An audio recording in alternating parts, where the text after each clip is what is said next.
늘 얘기하지만 난 쓸모가 없어, 나는 너무 많은 죄를 졌어 라는 고백들은 돌이켜야 되고 더 잘해야 되는 계기와 동기와 성찰을 만들어내는 것으로는 좋지만, 그리하여 자격과 조건과 안심, 우위를 획득하기 위한 것으로 발버둥 치는 것으로는 기독교를, 그리고 신앙 인생을 살아낼 수가 없습니다. 나는 사랑받는 존재다. 이것이 최고의 조건이며 충분한 조건입니다.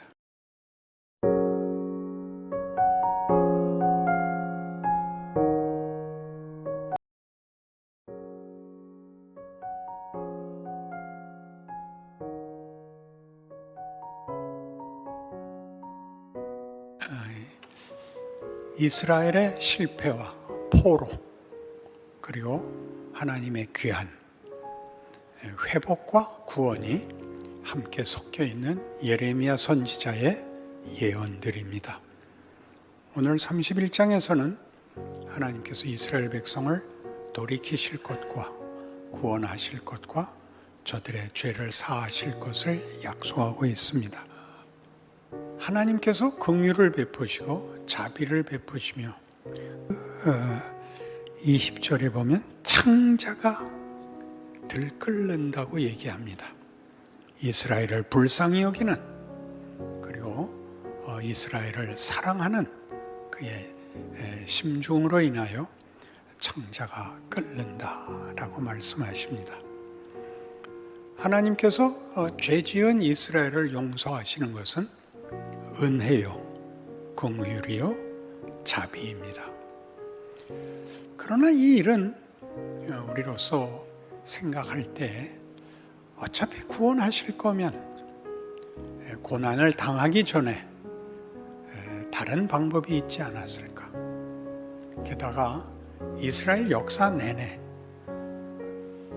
이스라엘은 실패하고 하나님은 벌 주시고, 그리고 또 다시 회복하시는데, 벌을 받는 것은 그 백성들의 잘못을 인한 거지만 돌이키실 때는 백성들이 회개를 하거나 다시 신앙이 좋아졌거나 하는 조건들이 없이, 다만 하나님의 긍휼하심과 자비와 하나님의 사랑을 인하여 이런 약속들이 되어 있다면, 굳이 그런 복잡하고 또 기가 막힌 절망과 비참한 역사들을 반복시키실 이유가 무엇인가 하는 생각이 듭니다.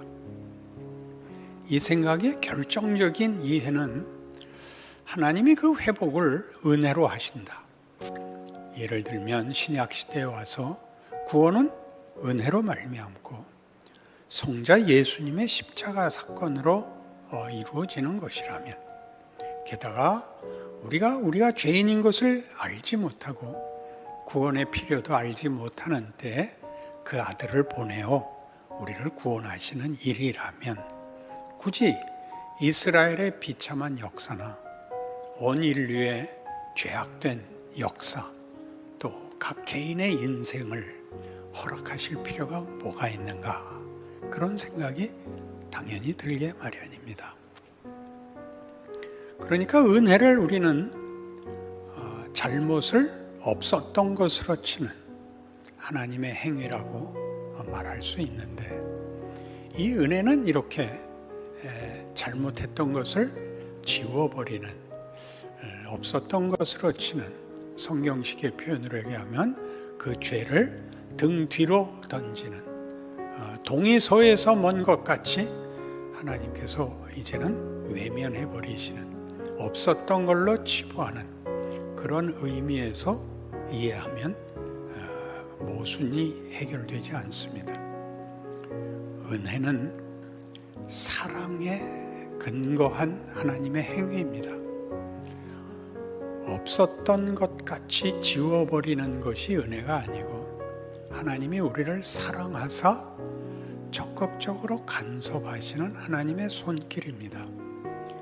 은혜가 피상적으로 이해되면 우리의 잘못을 지워버리는 것이라면, 하나님의 은혜가 사랑에 근거한다면 우리의 잘못을 우리에게 유익으로 만들고 우리에게 그 잘못과 실패가 하나님의 사랑을 담을 만한 어떤 정도, 어떤 목표, 어떤 자격을 만드는 행위라는 뜻으로 이해되어야 옳습니다.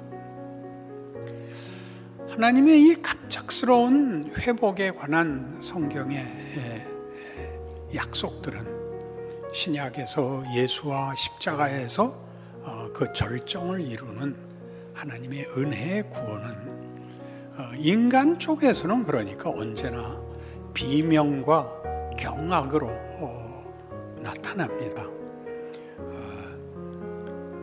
욥기 7장에 가면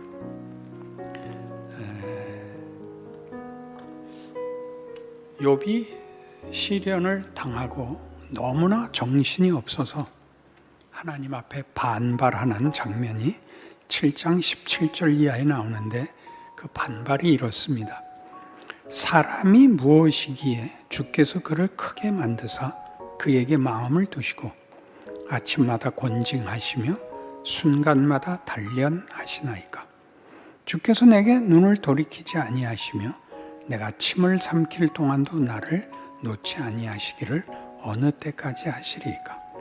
사람을 감찰하시는 이요 내가 범죄하였던들 주께 무슨 해가 되오리이까.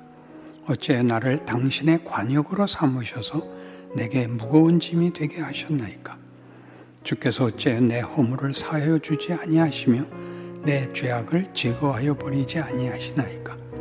내가 이제 흙에 누우리니 주께서 나를 애써 찾으실지라도 내가 남아있지 아니하리이다.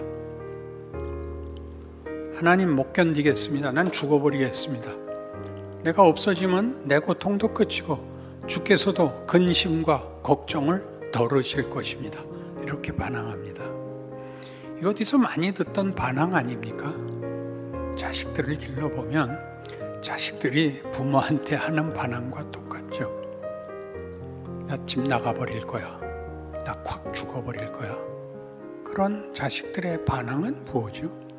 부모가 자식을 어디까지 요구하고 있는지를 모르고 그 요구는 힘에 넘치고 감당을 못하겠고 그래서 아우성을 치는데 그 아우성의 자신감, 아우성을 칠 수 있는, 반발할 수 있는 근거는 부모가 자기를 버릴 리가 없다에 근거하는 것입니다. 고아원에서 자라는 아이들은 절대 울지 않는답니다. 울어야 아무도 편을 들지 않으니까요. 우리 자식들의 반항, 그리고 성경에 나오는 이런 반항, 이런 분노들은 하나님이 우리에게 쓸데없는 짓을 하는 거 아닙니까? 하나님도 고생이고 나도 고생인데 왜 이런 식으로 일을 하십니까? 라는 고백이 유효한 의미를 가지는 것이라고 증언하는 셈입니다. 이런 일은 시편 30편 8절부터 보죠. 여호와여 내가 주께 부르짖고 여호와께 간구하기를 내가 무덤에 내려갈 때 나의 피가 무슨 유익이 있으리요. 진토가 어떻게 주를 찬송하며 주의 진리를 선포하리이까. 여호와여 들으시고 내게 은혜를 베푸소서. 여호와여 나를 돕는 자가 되소서 하였나이다. 주께서 나의 슬픔이 변하여 내게 춤이 되게 하시며 나의 베옷을 벗기고 기쁨으로 띠띠우셨나이다. 이는 잠잠하지 아니하고 내 영광으로 주를 찬송하게 하심이니 여호와 나의 하나님이여 내가 주께 영원히 감사하리이다. 이게 중요한 것은 이 시편 기자의 아우성이 고난이, 그 불만이, 원망과 비명이 하나님께 상달되어 그 구원함을, 해결됨을, 기쁨을 맛보게 되었다. 이런 간단한 고백이 아닙니다. 그가 하나님께 이렇게 반박을 하죠. 9절에 보는 바와 같이 내가 무덤에 내려갈 때 내가 나의 피가 무슨 유익이 있고 진토가 어떻게 주를 찬송하겠습니까? 하나님, 내가 없으면 누가 하나님을 찬송하며, 하나님 혼자서 스스로 자기 도취에 빠져 있는 하나님이 아니시라면 나를 회복하시고 나를 승리케 하시고 나를 존재케 하셔야 됩니다. 이건 어디에서만 나오는 겁니까? 이해관계나 기계적인 관계에서는 절대 할 수 없는 말입니다. 이거는 사랑의 관계에서만 할 수 있는 말입니다. 사랑은 사랑하는 것으로는 절반이 아니라 아예 무효가 되는 것이고, 사랑을 받는 것으로는 다 되지 않는, 역시 동일한 무효가 됩니다.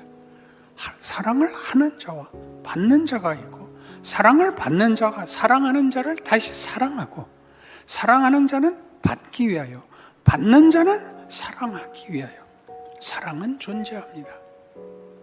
우리가 고린도전서 13장에서 보는 바와 같이 사랑은 온유하며 성내지 아니하며 자기의 유익을 구치 아니하며 악한 것을 생각지 아니하며 모든 것을 참고 믿고 바라고 견딥니다.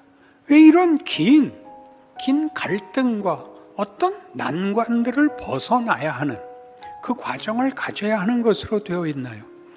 하나님의 사랑이 그렇게 웅대하고 크고 깊고 광대하기 때문입니다.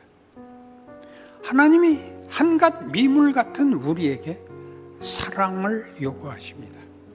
사랑을 주겠다, 사랑을 받아라, 그리고 나를 사랑해라 라고 요구하십니다.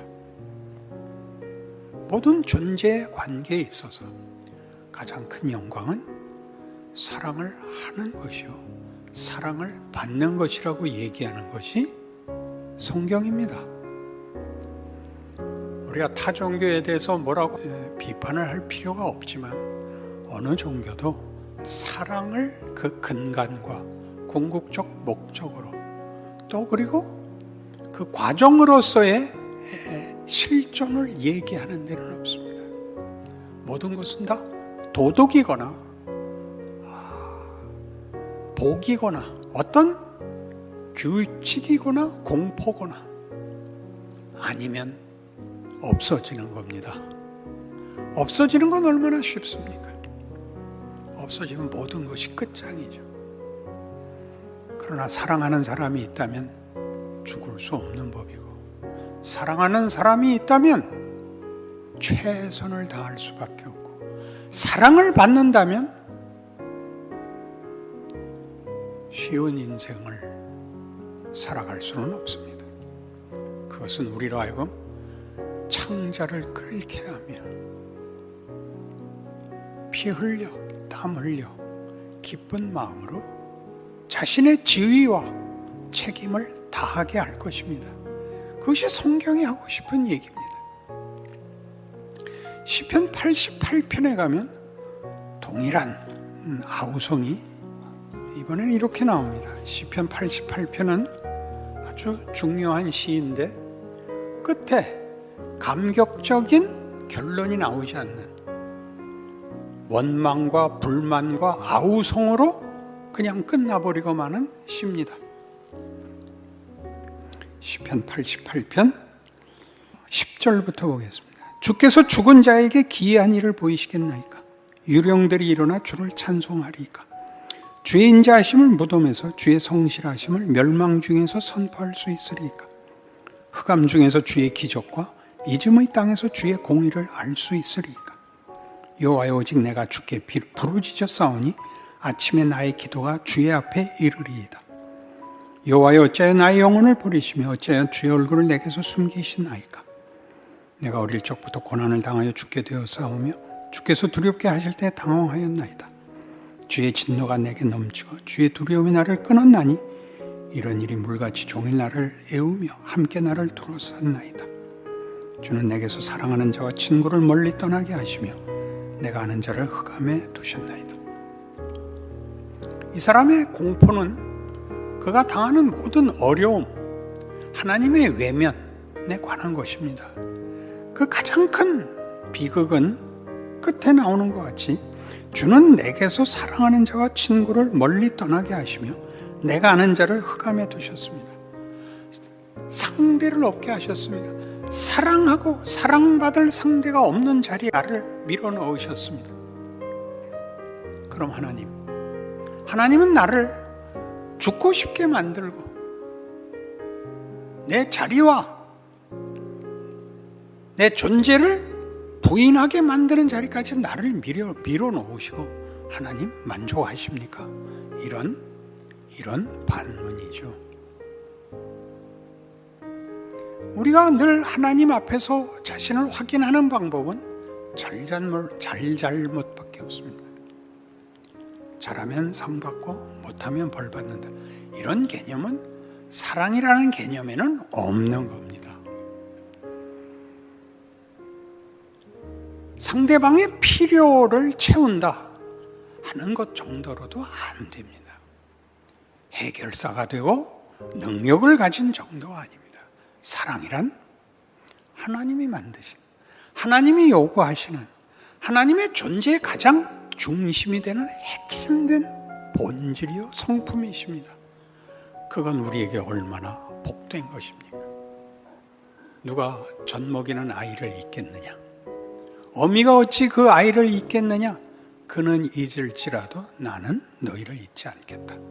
그것은 의지가 아닙니다. 그것은 다른 조건과 자격에서 나오는 것이 아니라 이런 하나님의 하나님 되심, 우리를 만드시고 우리를 기뻐하시고 우리에게서 당신의 사랑을 담아내시사 에베소서 1장 3절에서 6절까지 보았던 하나님의 영광의 찬송을 요구하시는 그런 것으로 하나님은 당신의 영광과 기쁨을 삼으시는 분입니다.